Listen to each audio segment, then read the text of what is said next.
Le Präterit en allemand, das Präteritum. Qu'est-ce que le Präterit? Le Präterit est un temps simple du passé. Il correspond au passé simple et à l'imparfait en français. Quelles sont les marques ou terminaisons du Präterit? Elles sont assez proches de celles du présent. À la première personne du singulier, nous avons l'absence de terminaison ou de marque. On appelle cela la marque 0. À la deuxième personne du singulier, nous avons la marque ST. À la troisième personne du singulier, RZS, nous avons à nouveau la marque 0. À la première personne du pluriel, nous avons la marque ou la terminaison EN ou N. À la deuxième personne du pluriel, nous avons la marque T. Et à la troisième personne du pluriel, nous avons la terminaison EN ou N. Bonne nouvelle, ce sont les mêmes terminaisons pour tous les verbes au prétérit. C'est plutôt simple. Comment construit-on le prétérit des verbes faibles? On prend le radical du verbe, on ajoute TE, puis la terminaison du prétérit. C'est facile à retenir, n'est-ce pas?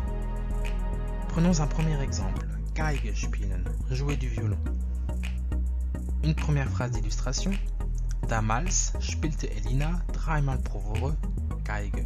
Autrefois, Elina jouait 3 fois par semaine du violon. Découvrons maintenant le verbe dans sa totalité.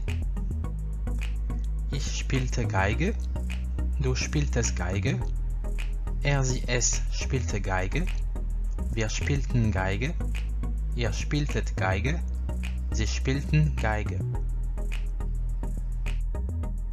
Prenons un deuxième groupe infinitif, in Wien leben, vivre à Vienne. Voici un exemple de phrase. Mozart lebte von 1784 bis 1787 in Wien, aber er reiste auch viel.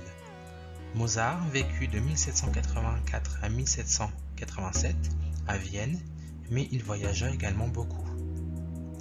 Découvrons maintenant la totalité du verbe conjugué au prétérit. Ich lebte in Wien, du lebtest in Wien, es lebte in Wien, wir lebten in Wien, ihr lebtet in Wien, sie lebten in Wien. Découvrons un troisième exemple. In einer Kneipe arbeiten, travailler dans un bistrot. Une phrase d'illustration. Damals arbeitete Lena in einer Kneipe in München. Découvrons maintenant la totalité du verbe conjugué au prétérit. Vous allez voir, il y a une petite particularité. Allez-vous découvrir laquelle? Ich arbeitete in einer Kneipe. Du arbeitetest in einer Kneipe. Es arbeitete in einer Kneipe. Wir arbeiteten in einer Kneipe. Ihr arbeitetet in einer Kneipe. Sie arbeiteten in einer Kneipe.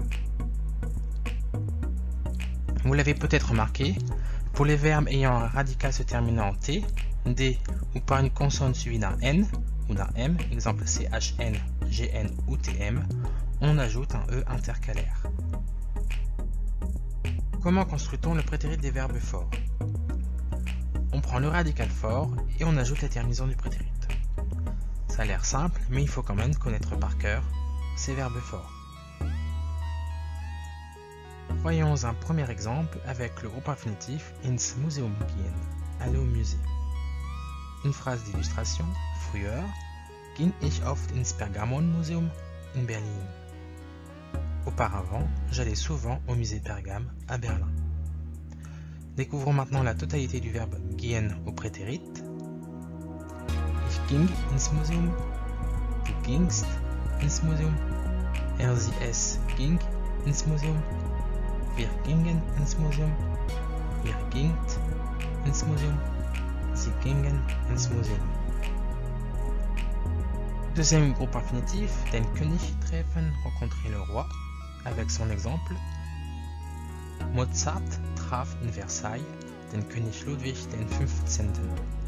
Mozart rencontra à Versailles le roi Louis XV. Découvrons maintenant la totalité du verbe conjugué au prétérit. Ich traf den König, du trafst den König, sie es traf den König, wir trafen der König, ihr traft den König, sie trafen den König. Si la vidéo vous a plu, n'hésitez pas à laisser un pouce bleu ou à vous abonner.